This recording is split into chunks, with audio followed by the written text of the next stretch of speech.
passion, focus, discipline. This is the Zero Excuses podcast. Each and every week, we talk to high-performing, inspirational athletes, entrepreneurs, and leaders. We ask powerful questions to extract their tools, strategies, and life lessons for you to crush your excuses, to break out of your comfort zone, and accomplish your ambitious dreams and goals. Here's your host, Kenyon HERE. Hello, welcome back to the Zero Excuses podcast. My name is Kenyon HERE, and I am super stoked about today's guest, Thom Shea, retired Navy SEAL, CEO of the Adamantine Alliance, and author of Unbreakable, A Navy SEAL's Way of Life. I'm excited for a number of different reasons. First of all, this is my first face-to-face live interview that I did. You'll probably hear a little bit of background noise because Thom was gracious enough to take time out of his holiday weekend to join me at my campsite, of all places, to conduct this interview.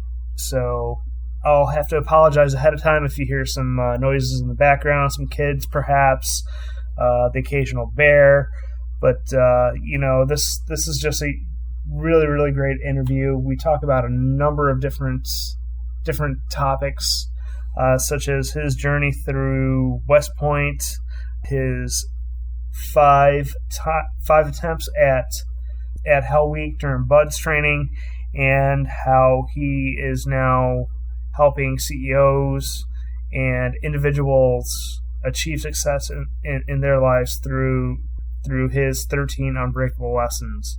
And what I love about Thom is he really breaks it down really simple in that the core message that he wants to convey to people is that it's really two things.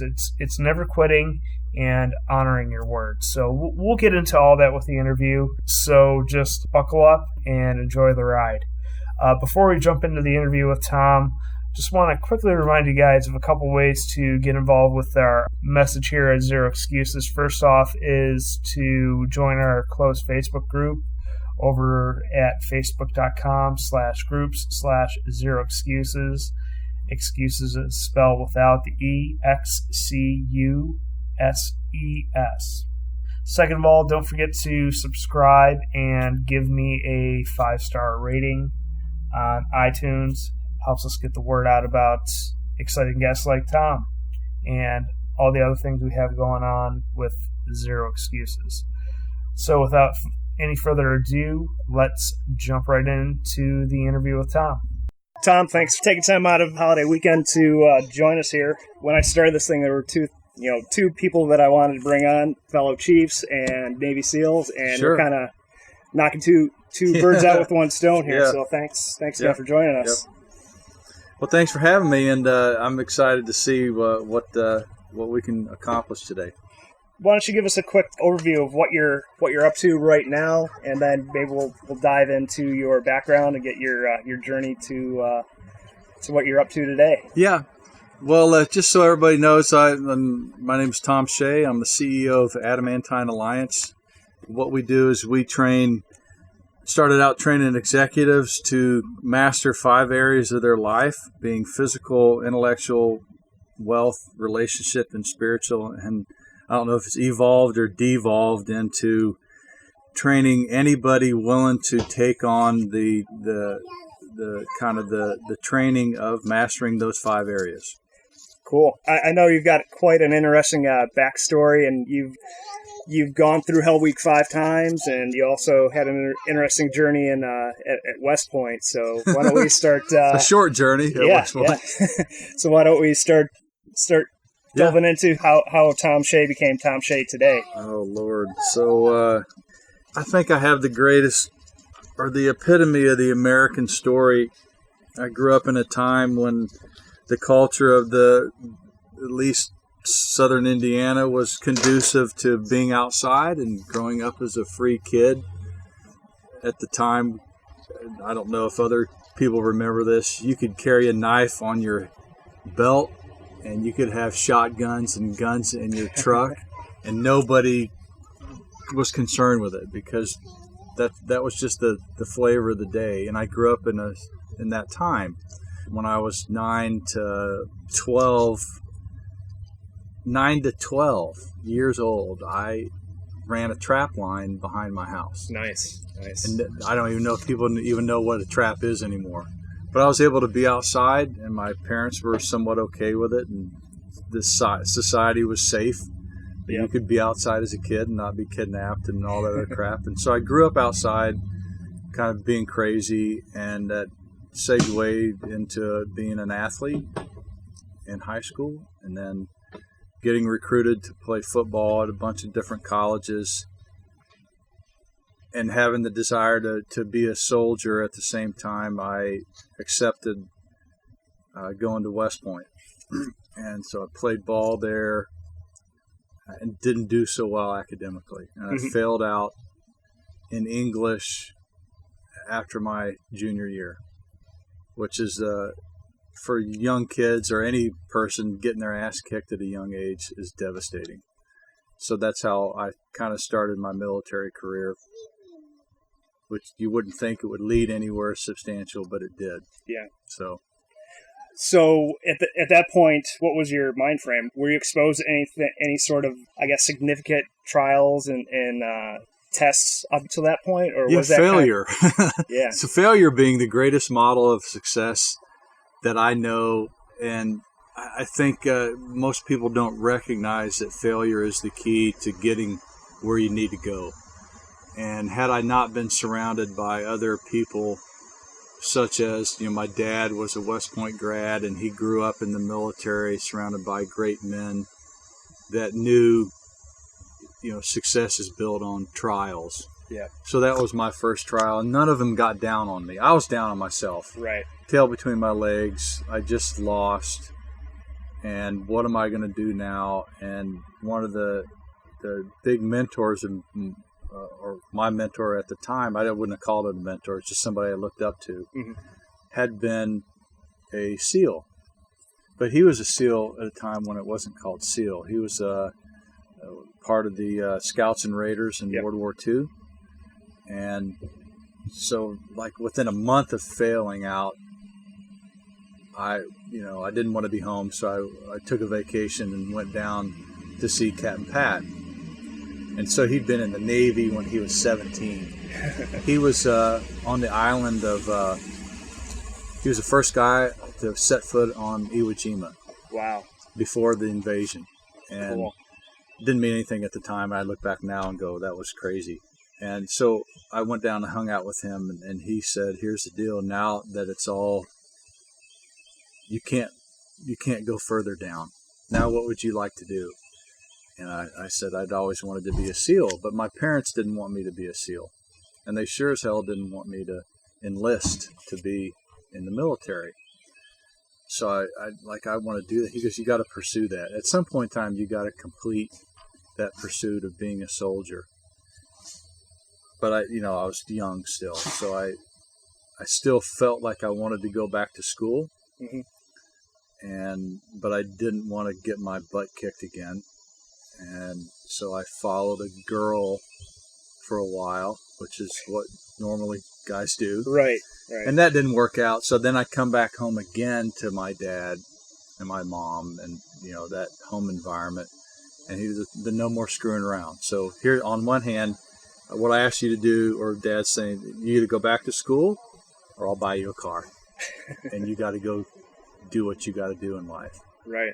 But I'm not going to keep paying. And I'm like, well, I don't know how to make a living, so I'll go back to school. So I went back to school at Ball State University, and I only had like a year and a half left. In my final year there, I still wanted to be a SEAL. It was always in the back of my brain, like, I have to go do this. Right. And I just said, you know what, I'm tired of thinking about it. I'm going to go sign up.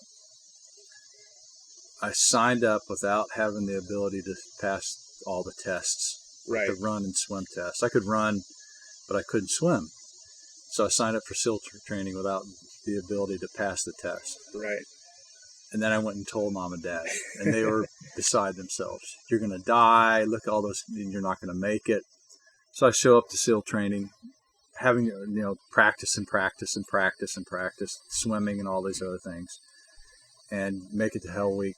and had to go through Hell Week, not all the way through, but into 5 different Hell Weeks to make it through. Wow. So what was that failure at West Point kind of the first thing that taught you to never give up, and you carried that all the way through until this day, or did it take a while for it to sink in? I think what I learned from failure is that it's not as bad as you think. It's tough, but now you got to learn from it and take really, and we learned that in the Navy's, the only way to grow is to be responsible that you were a factor in the failure. So I had to own the fact that maybe I didn't put the right effort into it. Maybe I needed to work 10 times harder than I thought possible. Yeah. So that's how the first scope of what I learned from failure is taking the guidance of great mentors that said, all right, this isn't what you're good at. You need to work on it. Don't work on the things that you're good at. Work on the things that you're not good at. So, and I didn't think it could get worse. Mm-hmm. But go ahead. So are you finding now that you're on the other side helping companies and executives with their business, are you finding that this concept of failure and ownership, is that something that's seriously lacking? Is that something I think in the military the concept of failure is easy. So in the SEAL teams, I can't say that I was in the real Navy. I was in the SEAL teams, and they are funded by the Navy. But in the SEAL teams, everything is about failure. We're not interested in what you do well. We're not interested in what you did well yesterday. What are you going to do today? And everything fails. You physically fail. You mentally hit roadblocks. Your leadership style worked a little bit, and now it doesn't work. And then there's constant reminders and mentoring and education on constant growth. In the business sector, they fear that. They fear loss. They don't want to lose money. They fear risk. They don't want to expose their underbelly. They think their style is always going to work. And then the market shifts, and it doesn't work. And they're very apprehensive to change. So that's what I was looking at. And that's what I'd learned from failure as a young man, is that you can always get back up. Yeah. But what I've personally found working in the military reserves and now on the civilian side, especially in the private sector, is that, and one of the things I'm trying to do with my podcast and what I'm doing here is wake people up to the notion that, no one's going to do the work for you. People expect certain things to happen just because they check a box. They expect that because they earn a college degree that a $100,000 job is going to land on their lap someday, and that you're going to reach your finish line. And I'm sure there are no such things as finish lines. So, I appreciate your perspective on that stuff. So, I guess I want to dissect going through Hell Week 5 times. I mean, what kind of crazy person does that? Well, I think the crazy person that doesn't want to give up on a dream, and I think that's how I would look at it now. Is everybody has dreams, and then everybody has failures. And having already failed, I was okay with it not working out. And a lot of things, 1,000 things I learned from that. One is the market space. That's how the business community looks at it. Yeah. Or in the SEAL communities, whatever you would coin the market. The only thing that people really care about is that you get it done. Yeah. And the market is agnostic of people or product, is that you deliver value. And in the SEAL community, the instructor staff or the SEAL community itself only cared that you made it. Not how fast you made it, not that you were number one, that you overcame whatever it took to get to that next incremental phase line. And so what I took from that is just keep getting it done, whether it's uncomfortable or whether you're good at it, whether people agree with you or not. Just you agreed to be here, just keep getting it done. Yeah. And most people don't. And so in the SEAL community and BUDS training, 90% don't make it. And it's a terrible metric. And here's why. And I was an instructor later. So yeah. The reason why I didn't make it is I pushed too hard in the first class. Wasn't attentive as I could have, and I got a concussion by trying to always be the top person. And in the second class, still pushing too hard. I thought I learned my lesson. A little bit too aggressive and dislocated my shoulder. And so with injury, you get problems. Right. And so I was continued to ask to come back because I wouldn't give up. And that's a great commodity to have in combat, is somebody who won't give up. So, and in my third class, I got really sick because you can't stay at high level training for a long time. Right. So at that point in time, I was probably there in training for 8 months. And I go into winter hell week, and my body's breaking down, and I got pneumonia. Right. And you don't get rid of pneumonia. So I rolled back into another class with pneumonia and struggled through my fourth class and woke up in the hospital with all 5 lobes infiltrated with fluid. And I was kicked out of training. And then I kept petitioning the admiral of the hospital a chit like every week. Yeah. And I just pissed everybody off to the point that they signed it. And a bunch of Master Chiefs I pissed off. I'm like, well, I still want to do it. I'm doing good work here, but I still want to go back. Yeah. And I got back within 9 months, which is very rare. And then my lesson I had learned in the 5th class is you have to make it to the end. Whether you're first, last, prep yourself to endure, but don't burn yourself out. Right. Don't have to be the hero. Just don't have to be the hero. Yeah. You got to stand on the finish line at the end. That's the deal. And it worked out a lot better that time. That made the biggest difference in my career is the persistence to keep coming back when things don't work out. Awesome. You mentioned you were third phase. Third phase. Third phase. Yeah. So what were, kind of shift the conversation here, what were kind of the 90% attrition rate? What were, I guess, the reasons that you found that... Yeah, they're dumb, the dumbest reasons in the world. So we brought in, Rand Corporation and other companies that the SEAL community comes in to pay to figure our problems out for us. And here's the problems. The first one is people forget that the only way out is to quit. So how I frame this up is this way. There are 1,000 reasons to quit that are believable and they're seductive, and you can buy and you can sell them to somebody. Yeah. Like, I'm in pain. My ankle's broken. Okay, either you're going to quit or you're going to continue. And it's that simple. Take that into everything. So here are the actual verbal reasons people quit. The biggest one is, I'm not going to be able to have a family. And the only time people recognize that is when they're getting their ass kicked. So during really struggling times, the fact that they're in pain isn't the significant thing. Yeah. It's that they cannot in their brain figure out how to be a whole person because they're just singularly focused on the event in front of them.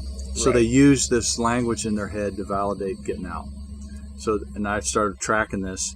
I'm not going to be able to be a good parent, or I'm not going to be able to get married. The second one is believing the bullshit in their head called, I can't keep going. Yeah. And they believe it. It's not that you can't. SEAL training is designed to give you the physical experience that you can't do it, and to see if you're going to give up. Because you're not trained to be a SEAL there. You're just trained to endure mental and physical problems that are pretty overwhelming.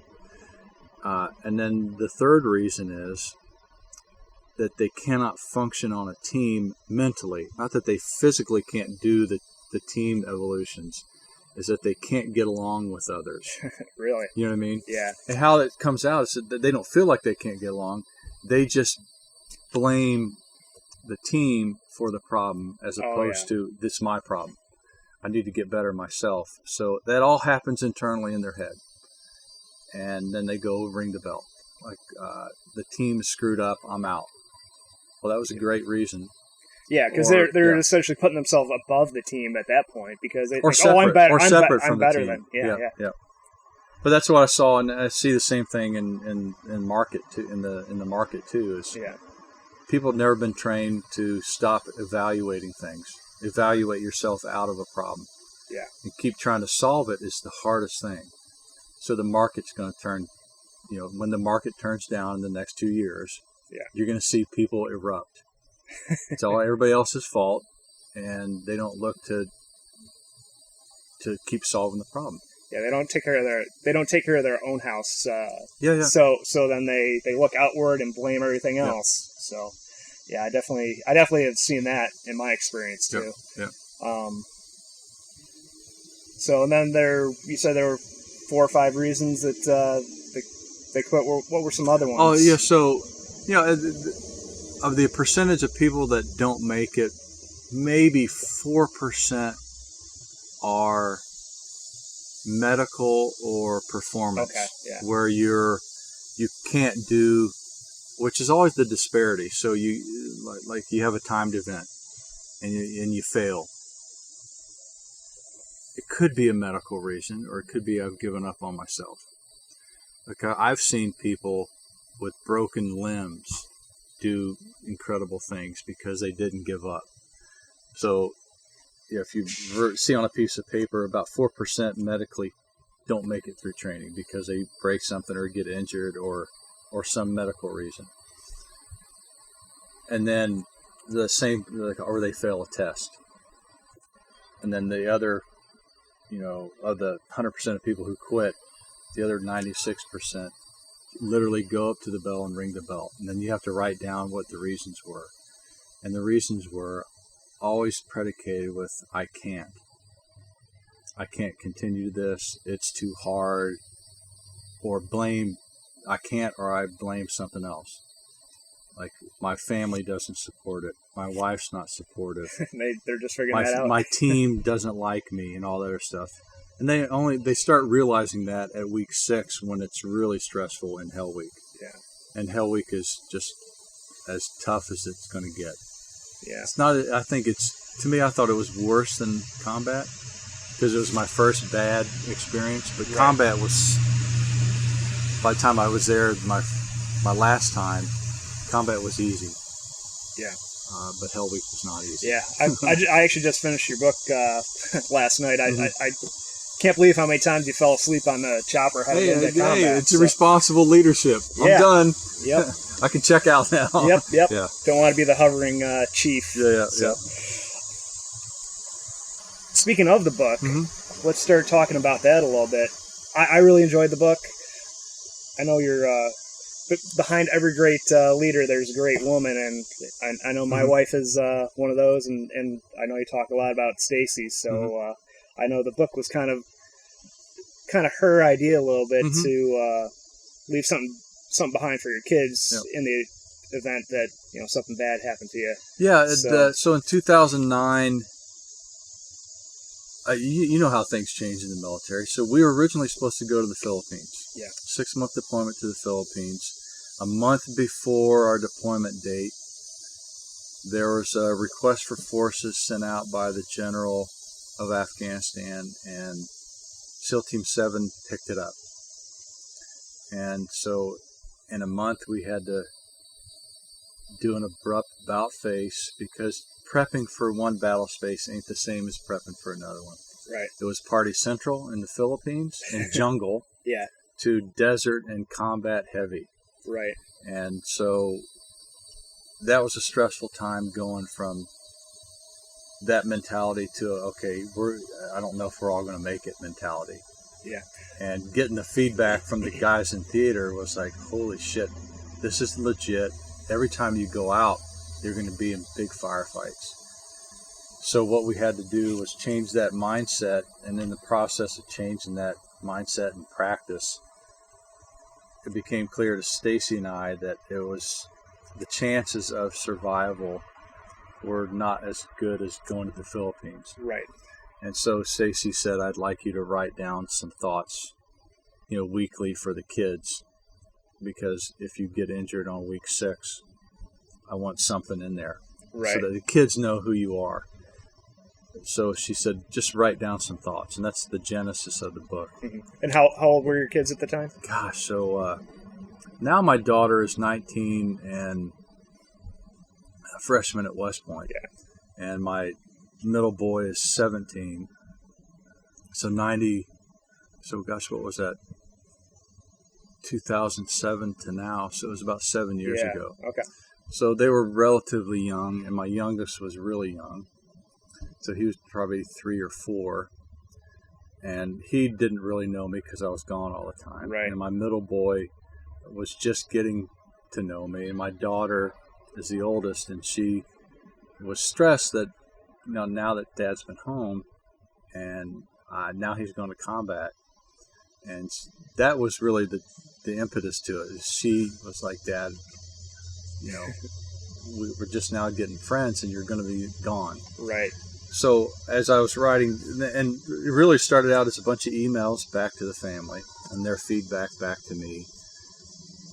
And the only way I knew how to communicate it was exactly what I was doing and what I was going through, and give them a lesson. So we'd go out and do something. And I'm like, man, I wish I could teach my kids something about this.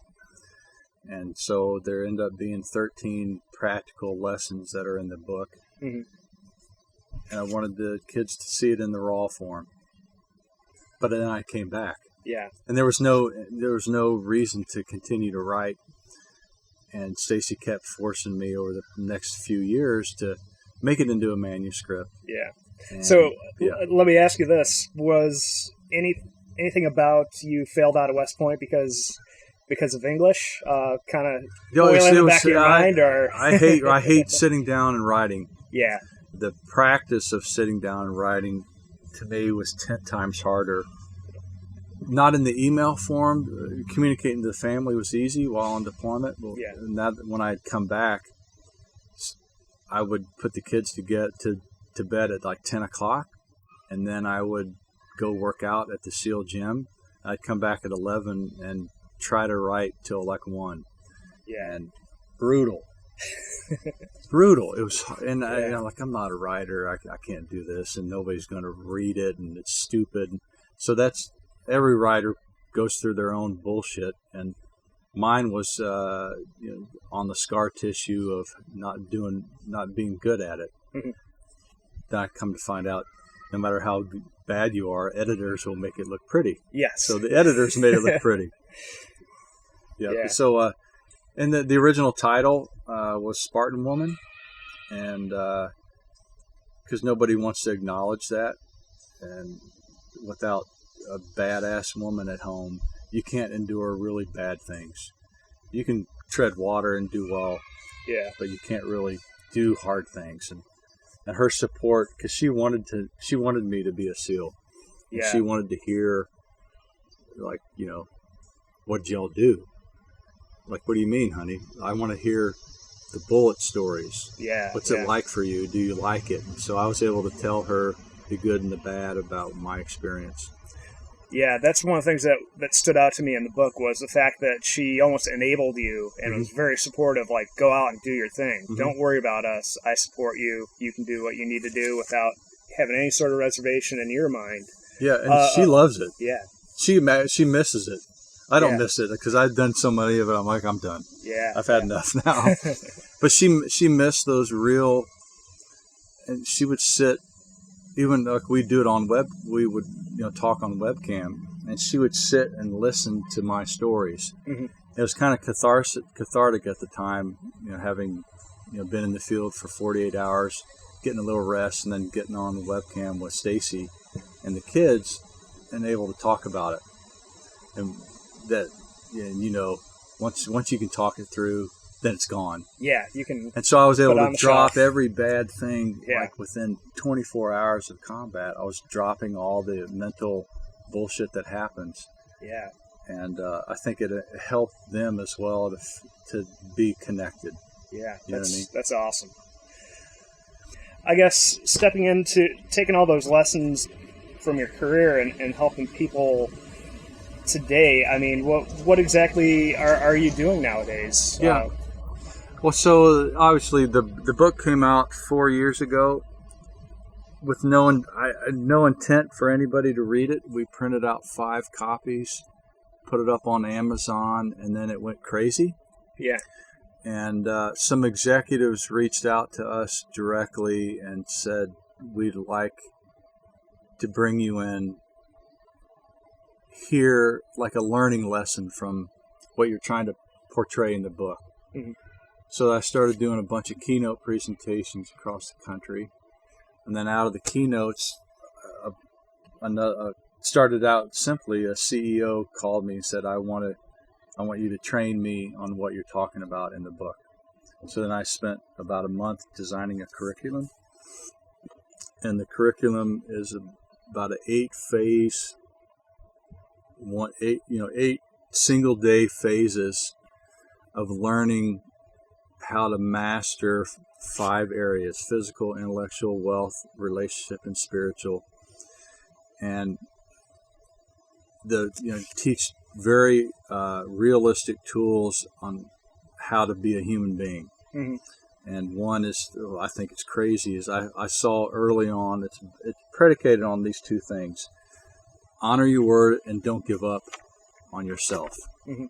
If you can't understand that, not you in particular, but if people at any sector, business or personal relationships, don't have that as the foundation, or what you say is true, and don't give up on the first 2 iterations that go south, you can't do much.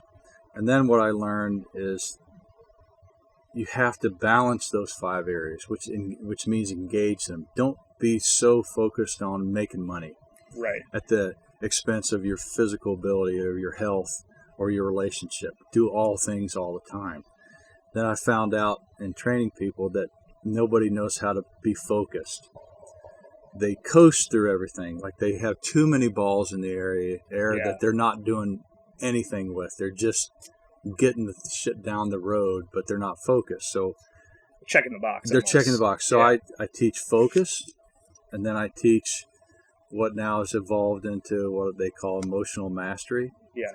If you can't understand what all your emotions are used for, like sadness is a designed emotion that leads a certain direction. Happiness leads another direction.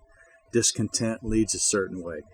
So the 3rd training is how to be like an emotional master, like your emotional equivalent goes up.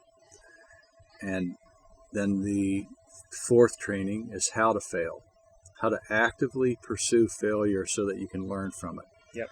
And in the business sector, it's the scariest part for people. Right. Like program failure into everything and then go try to get it to fail. Yeah. Don't program success in and avoid failure. Program failure in and avoid success. Yeah, I think that's one of the most interesting differences between the military and the civilian side, because in the military there are so many things that allow us to fail and learn from them. Like I have shipboard background. Right. We do fire drills, flooding drills, and everything else, and we're throwing everything in the kitchen sink at our fire teams and flooding teams to try and get them to think on their feet. Yep. And that's a safe space for failure. And I think the differences between a military leader and a lot of leaders that we find out in the civilian world is out in the civilian world, there aren't safe areas for failure. Yeah, they avoid it. Yeah. And there's a saying that rings true. Whatever you avoid happens. Yeah.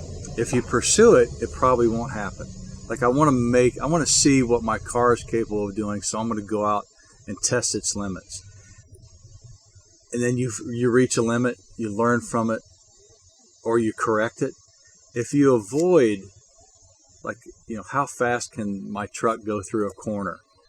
If you avoid touching that limit, you never learn it. So inadvertently, it'll happen. Right. And you can't adapt to it. Like you'll slide right off the road. As opposed to, okay, we're going to start at 20. All right, is 20 the right thing? Yeah. Well, the tires are wrong. Good, correct the tires. So as you're solving problems through failure, you realize, oh my gosh, I can push beyond the parameters that even the engineers said were possible. Right. But you never get there unless you're like, okay, we rolled the truck this time. All right, what did everybody do? And most companies don't want to do that, either at the leadership level or the individuals don't want to experience that disaster. Yeah, they want to stay in their safe, comfortable box. And then so the other part of training is mentoring. Yep. So you've learned to focus. You've learned to kind of be an emotional master. You've learned to fail. And those are personal, performance metrics. And then you have to pass that on to somebody. Yeah. So that they succeed. So mentoring is when somebody else succeeds, not you. Yep. And then the second to last training, or not second to last, the next training is called balance. So I'm teaching one thing at a time. So we hit physical performance metrics very quickly. You hit wealth metrics very quickly. Mm-hmm. Intellectual metrics very quickly. And then we're graduating those things, and then we're going to do them all at once. And when you start doing everything at once, you get a 2.5x factor. And I don't know why that's the case. So the 50 people that I've put through training have 2.5x their life. Wow. Measured by them. And then we do what I call a Spartan woman training, where Stacy comes in and teaches either the company or the executive how to surround yourself with a powerful woman. It's the scariest fucking training for them. Oh my God, it's scary for them. They go nuts. Because she's strong. Yeah. Not physically strong. She is, but she comes in there and teaches them how to create in a woman strength if it's not there. Yeah. And how to allow a woman to be strong as opposed to, I don't think subservience helps. Right. It's like treating a seaman subservient. They're not going to grow. They're going to get stuck. No. And then we do spiritual mastery at the end. I wish it took less time, but it usually takes 8 to 10 months to get through. Wow. So what are some of the specific things that you have some of your clients do right away? What do you have them I think everything has a homework assignment. So yeah. And the first one I think is the funniest one, and it's lesson 1 from the book. Right. So, and because I want to see if you can do what you say you're going to do. So the first homework assignment is to challenge how powerful your word is to you by making a promise and then keeping it over time. So it's a 3-week homework assignment to, at night before you go to bed and in the morning when you wake up, do something that's difficult at the hardest times to do it. So let's see if you can keep your promise. I call it honoring your word. So you do 10 push-ups, 10 sit-ups, and 10 squats right before you go to bed. And then right when you wake up, you have to do them. You can't go pee first. You can't do them and then go do something else. It's right before you go to bed. And then right when you wake up. So I think our metric now is 200 plus people have attempted to do it. I'm saying perfect. Doing it perfectly means that you do it. And the second part of that metric is that you learn all the reasons that are talking yourself out of it. So, okay, I'm going to go do push-ups. So what I found is that over 200 people have attempted it and 15 have completed it. Wow. Some people force their way through it, but they didn't learn from it, which I don't think is a good metric. Yeah. Learning it means, okay, you can force your way into anything, but you won't be able to sustain that over time. So getting access to what I call internal dialogue of what are your reasons to do things. Here are the reasons. I forgot. This is stupid. My body hurts and I don't have support. Like my wife or my husband doesn't support me doing it. Those 4 reasons now are the reasons in their life that they don't succeed. And I'm like, oh my gosh, if you don't figure it out now, later when we ramp it up, you're going to use these reasons and believe it. And the biggest one is I forgot. And people forget to do important things because they don't honor that they're going to do it. I forgot. Doesn't matter. Go do it. Wake up. It's 2 o'clock in the morning. Get it done. People don't have that kind of drive to honor their word. Right. And this is stupid. It's profoundly, I don't know if it's the right word. That is the biggest reason why people don't continue to do something. They eventually say this is stupid. But it was really cool 2 months ago. Yeah. But now it's dumb. And in the military, oh gosh, I don't want to do a Becky's drill right now. It's time. Now is the time to do it. When you don't want to do it and you're not involved in it, you're tired, you're listless, It's you're the drunk. last thing on your mind. Yeah. Now do it. Yep. If you can do it at that time, Yep. your ability to succeed goes up like 100-fold. In the military, you do it all the time. Right. In the civilian sector, nobody does anything unless they want to. Right. Want to falls out very quickly. The success rate that you just mentioned is very similar to the success rate in buds. Yep. Do you think there's any sort of correlate? That's what I saw. There's a correlate to it. Yeah. But that correlate is language. It's not real ability. Right. Meaning that no matter the test, what stops people from succeeding isn't their real inherent ability. It's that they've talked themselves out of it and believed it. Like, look at divorce, look at success in business. At some point in time, when the business starts to fail, people have started to talk themselves out of it. It's possible. Right. They can't overcome. If I say that I can't do something, I can't overcome it with trying to do it. Yeah. And oddly, the biggest factor in the work that I do, I wish it was different, but it's not, is relationships are the biggest factor of failure for businessmen and women. Mm-hmm. Is they don't have profound, meaningful relationships at home. Yeah. And I think I call that a drain factor. So you can accomplish a lot at work, and then the drain at home, it's a two-way street. It's not because the woman or the man at home is draining you. It's you create that being a drain. Yeah. So the two-way street, but it kills business. Yeah. Do you find that a lot of people aren't realizing the role they are playing in the success or failure that they're having? Like you at home? Yeah, at home. So yeah, so if the CEO is a male or woman, doesn't matter. So just call it the male CEO. If something's not good at home, I always look at it this way because it designs ownership. If something's not good in your space, it's 100% you. It's really 50%, but because if two people are involved, then they're 50%, making it the problem or the solution. What most CEOs don't realize is they're causing the problem at home. Yeah. And they got to own that they're the problem. Once they do that, they can find a solution. Right. But if it's always the woman's fault or the family's fault, you can't solve that. If it's your fault, yeah, I can't help it. If it's my fault, then I can do something with it. Yeah.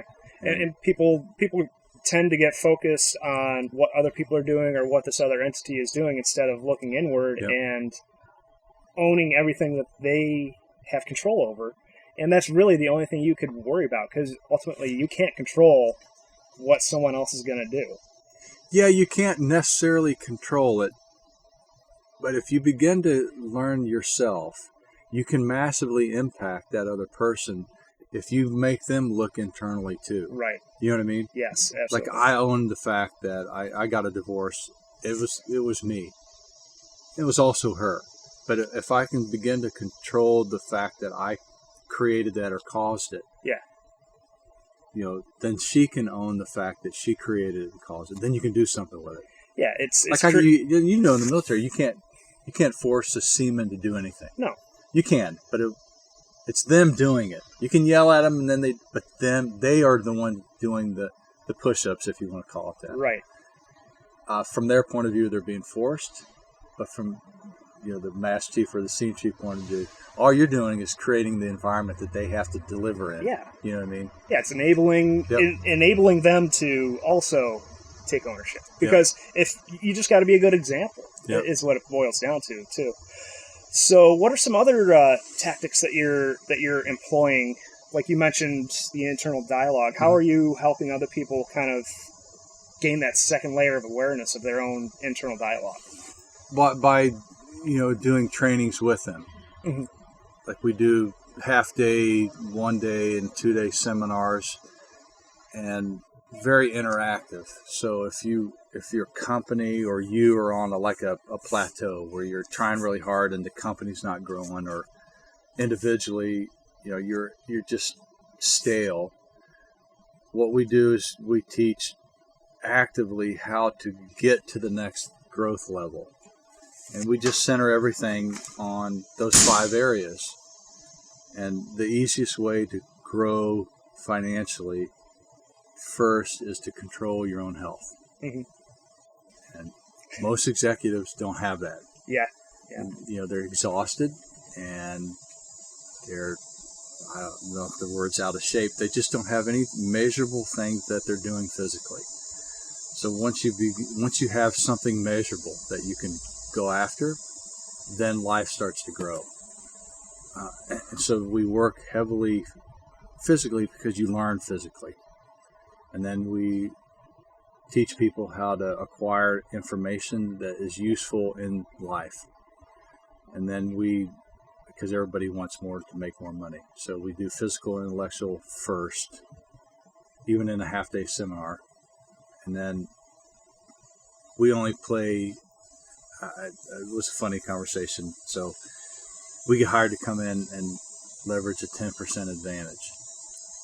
I turn them down now. So I'm not interested in 10%. That's efficiency. Yeah. There's no use. The group of the SEALs that are doing training with me now as teachers, and this other guy that's a turnaround guy for a private equity. I call him the Midas man. And we're not interested in 10%. We want 2x. If you're not interested in that kind of lifestyle to 2x your life, it's a waste of time. So if you are, then here's how we do it. We do physical first, and exercises, meaning you can figure out internal dialogue and your ability very quickly by doing lesson 1. So promise to do something and see if you can do it over time. Yeah. Then you now have one of the master tools of accelerated growth. Make a promise and keep it. Yeah. You can do it physically. You can do it, spiritually. Just make a promise and keep it. Yeah. Everybody wants money. Okay. The problem is you make a promise and you're not keeping it. So let's teach you how to make a promise and keep it. Yeah, it's so simple. Yeah. I mean, people tend to overcomplicate shit these days. They complicate everything. Yeah. Yeah. Man. And not that everything is bad. I think things can be complicated when you're trying to do 500 things at once. Yeah. But it's all predicated on, okay, let's dissolve this down into a measurable goal, which is honor your word. And then now keep after that until you get there. That decreases the complication of it all in our mind. Yeah. Yeah. And, if you want those things, then it has to be predicated on that first pillar. And then don't give up. Yeah. And don't give up is very difficult. It's one thing to honor your word, but don't give up. How many times does it take to succeed? There's no answer. Are you either going to give up on yourself or you're going to finally find a solution? Yeah. That, to me, is the foundation of real greatness, is those two foundational points. Yeah. Again, it's simple, but it's hard to follow through on very hard simple stuff. Like some of the things that I talk about is planning out your day, planning out your quarter. I mean, that's simple to do, but to sit down and track it day to day is difficult because you get distracted, and it does, like, at the time it doesn't seem meaningful to do, but over time the little shit adds up. Mm-hmm. So yeah, the having, like, the military's great about that, is having a plan. Most in the business sector it's not that they don't have a plan. They don't have measurable things that are of value to them. Yeah. Like real measurable, tangible things that have an end state. You can have a plan, but if you don't have an end state, then you're going to kill yourself. Yeah. I'm just going to keep churning butter if I don't know who's going to eat the butter. And so in industry, I've seen very few people have measurable goals in those 5 areas. Everybody has business goals, but then they don't have the ability to measure a relationship. Right. And they don't have the ability to measure what they do physically. And working out isn't a goal. It's not. No. Because it'll die. Like, it's I don't have time. It's something. It's a plan, but it's not a goal. Right. So and there's simple factors that's why it's easy to accelerate a company's performance. It's because you go back to the very basics. Yeah. Cool. That's what we do. But yeah. So is this open to only CEOs and companies, or are you doing stuff for the general public?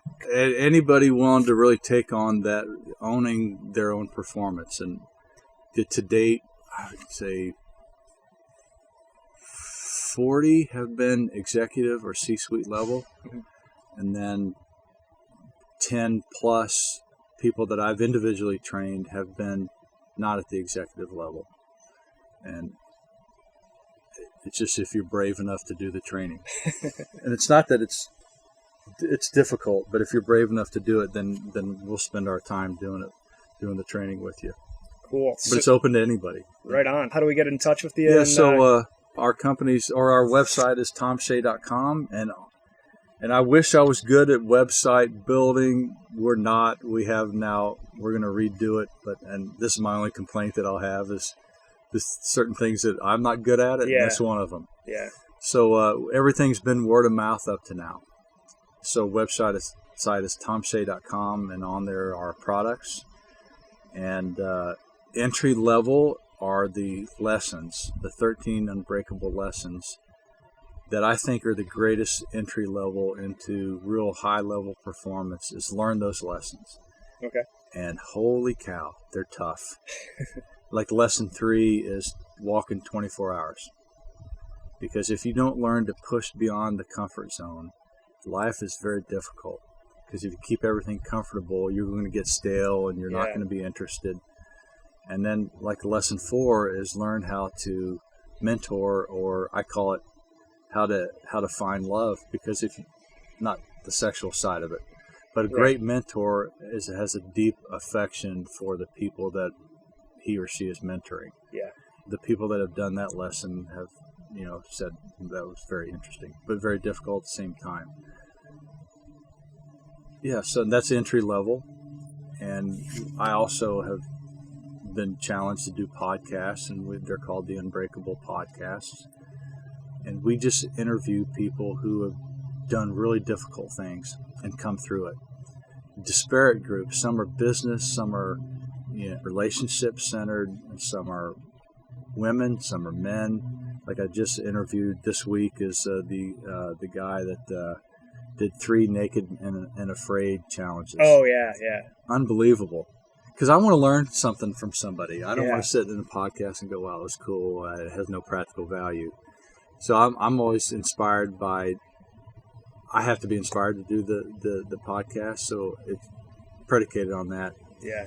And I limit myself to only being able to train 10 people, not all at the same time, but 10 people in the pipeline at the executive or performance level. And my other partners also can only train 10. But it's all we look at it online. I only have one online experience. The rest is in person. Okay. And I do keynotes across the country, and they're fun. Cool. All right, last question I wanted to ask you before we sign off here. This is more of a military-related question, but you mentioned you got your 4-year degree. Why did you enlist instead of go officer? It's simple. I had met some SEALs up to that point in time. I'd no cap Pat, and I'd met SEALs while I was at West Point and got to know a bunch of them. And in the SEAL community, the officers are administrators. Yeah. And the enlisted guys are the operators. And I'm like, I don't want to be a behind the desk person. I want to be a sniper. Officers couldn't be snipers. Yeah. And I want to work in the field. I want to be the shooter. I want to be the demolition guy. And you couldn't do all the fun jobs if you were an officer. A lot of people want to do that. I wanted to be an operator and a shooter, and it was a simple choice to make. Cool. Well, all right, Tom, this has been a fantastic interview. This is my first time doing a face-to-face interview like this, and appreciate you driving up here into the mountains and having a unique environment to do this. This is a fun one, yeah. Yeah, so appreciate it. I'll be sure to put all the links and everything in the show notes. So thanks again, Tom. Well, thank you all for listening. Thanks again for joining us today on the Zero Excuses podcast. I really, really enjoyed our conversation with Tom. Hope you did too. I'll have all of his contact information and how to get a copy of his book in the show notes. Also, want to remind you of two last things. Don't forget to head on over to our Facebook group and join the conversation on how to eliminate excuses and just live your life at the highest level possible. Also, don't forget to go over to iTunes and subscribe and rate this podcast. Until next week, guys, have a kick-ass week, and we will talk to you again soon. You know, one of the most pressing questions that I get is, Kenyon, what's the one thing that I need to have in order to get back control over my time, build wealth, and forge deep and lasting connections with my family? It's simple. Discipline. Might sound simple, but it's far from easy. That's why I found it absolutely critical to have a mentor, a coach, someone there who can show you the habits, the routines, and the mindset strategies required to build supreme amounts of discipline in your life. If you're interested in having me as your discipline coach, head on over to kenyonzitska.com/discipline to sign up for a free 60-minute consulting session. I'll go over some of the ways that I've used discipline to make breakthroughs in every area of my life. We'll also talk about how you could secure me as your discipline coach. But this isn't for everyone. You must be willing to invest the time and the resources necessary to get you the results that you want. I look forward to talking with you soon. Thank you for tuning in to the Zero Excuses podcast. Join the conversation at kenyonzitska.com in our Facebook group. And don't forget to rate and subscribe to our show. We'll talk to you next week. And always remember, results, not excuses. This podcast brought to you by Podcast Center LA.